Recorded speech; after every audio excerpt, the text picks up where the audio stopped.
Halo, perkenalkan, nama saya Taruna Agung Bayu Wicaksono dari Politeknik Penerbangan Indonesia Curug, jurusan Keselamatan Penerbangan, Program Studi Pertolongan Kecelakaan Penerbangan dan Pemadam Kebakaran Angkatan 14 Bravo. Kita semua tahu bahwa kecelakaan yang datangnya dadakan bisa saja terjadi dan dapat dengan mudah merenggut nyawa korban di sekeliling kita. Sedangkan ilmu tentang P3K saya rasa masih cukup awam di kalangan masyarakat umum.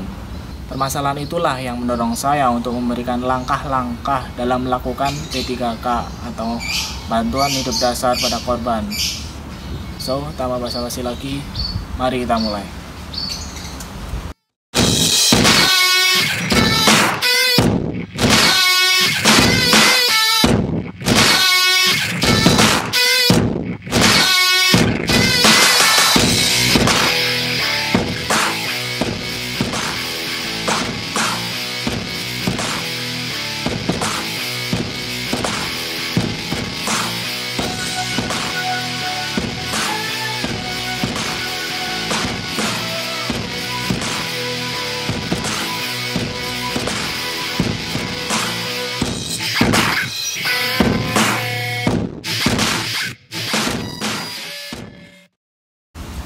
Pada kesempatan kali ini, saya akan memberikan langkah-langkah untuk melakukan tindakan pertolongan pertama pada korban atau P3K. Tapi ada beberapa hal yang harus kalian ketahui, yaitu mengapa harus melakukan pertolongan pertama? Ilmu pertolongan pertama ini sebenarnya ilmu medis dasar tentang bantuan hidup dasar. Tidak hanya petugas medis saja yang menguasai ilmu ini, tapi masyarakat awam diharapkan bisa dan mengerti minimal dasar-dasar dari pertolongan pertama. Berbagai hal yang tak terduga di sekeliling kita bisa saja terjadi. Maka dari itu, dengan dapat menjadi penolong pertama yang setidaknya melakukan usaha-usaha untuk mempertahankan hidup korban hingga petugas medis datang yang dapat menangani korban lebih lanjut. Nah, sebelum saya menjelaskan langkah-langkah pertolongan pertama, barusan kalian telah melihat pada scene intro ada preview bandara, pemadam kebakaran, tugas rescue, dan sebagainya. Berkaitan dengan ilustrasi berikut, ada preview bandara, pemadam kebakaran, rescue. Apa sih maksud scene tersebut? Sebelum lebih tahu lanjut tentang apa itu pertolongan pertama, mari kita kenalan dulu apa sih PKPPK itu. Apa itu PKPPK? PKPPK atau Pertolongan Kecelakaan Penerbangan Pemadam Kebakaran adalah salah satu unit yang terdapat di bandar udara untuk menanggulangi keadaan darurat penerbangan. Berdasarkan dokumen pemerintah KP14 tahun 2015, unit PKPPK memiliki tugas utama, yaitu menyelamatkan jiwa manusia dan harta benda.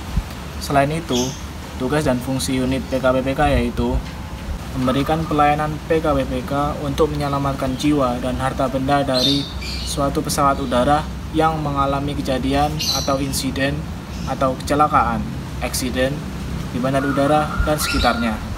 Mencegah, mengendalikan, memadamkan api, melindungi manusia dan barang yang terancam bahaya kebakaran pada fasilitas di bandar udara. Jadi, materi yang saya bawakan ini tentang pertolongan pertama memiliki kaitan penting dengan melaksanakan pertolongan pertama jika dibutuhkan dalam keadaan darurat.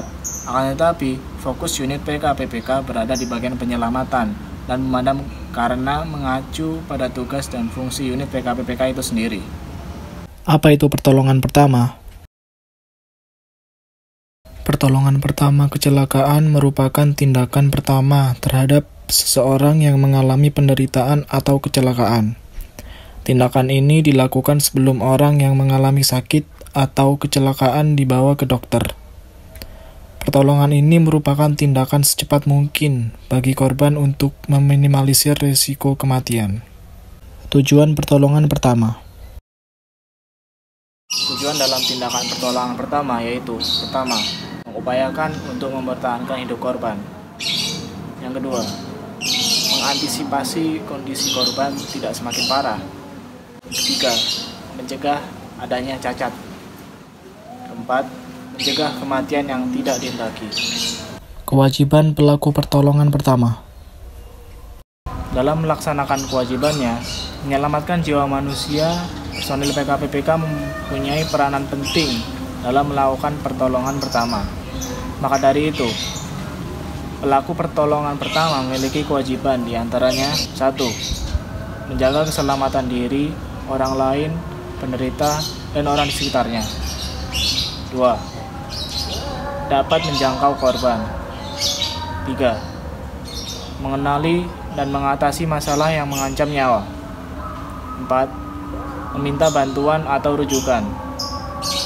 5. Memberikan pertolongan secara cepat dan tepat. 6. Bekerjasama antar pelaku pertolongan pertama. 7.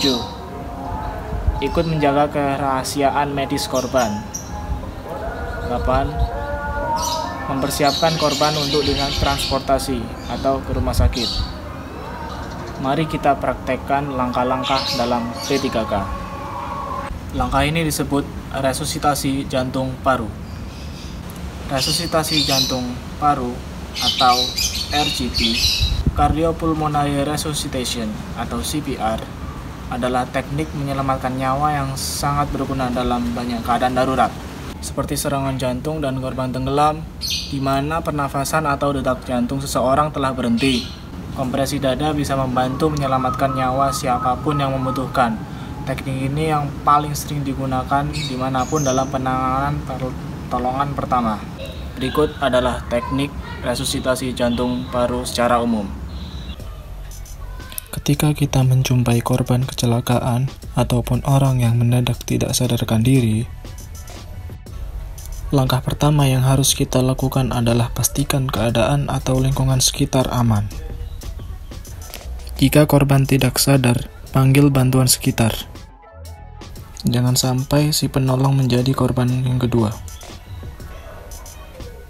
Kemudian periksa kondisi kesadaran korban dengan cara menepuk bahu sambil memanggil korban. Lakukan pengecekan tersebut kurang dari 10 detik untuk mengetahui tanda kehidupan dari korban. Pastikan kondisi pernafasan korban. Lakukan pengecekan korban dengan metode lihat, dengarkan, dan rasakan. Dengar, apakah ada suara nafas? Lihat, apakah dadanya naik turun? Rasakan apakah ada hembusan nafas. Untuk membantu pernafasan korban, lakukan head tilt, chin tilt, dongakkan kepala sambil angkat dagunya. Jika korban tidak ada tanda adanya nafas, atau sekiranya tidak normal, lakukan resusitasi jantung paru. Posisikan diri penolong di samping korban. Sebelum melakukan kompresi, bebaskan area dada dari pakaian korban.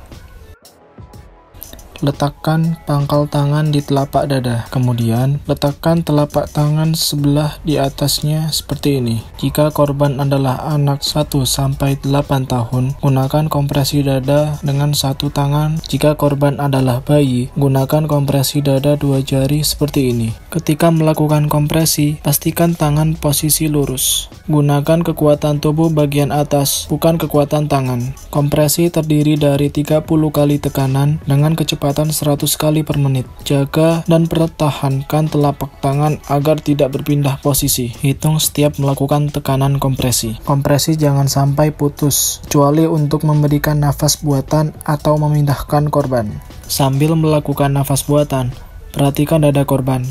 1 kali tiupan setara 1 detik. Perbandingan kompresi dan nafas buatan yaitu 30:2. Hentikan proses RJP bila penolong dan korban terancam nyawanya akibat lingkungan yang tidak mendukung.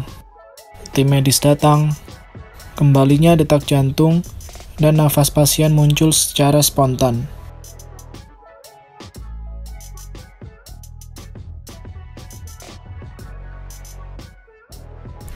Jika korban bernafas dengan normal, bantu korban untuk melakukan posisi pemulihan atau recovery position seperti ini.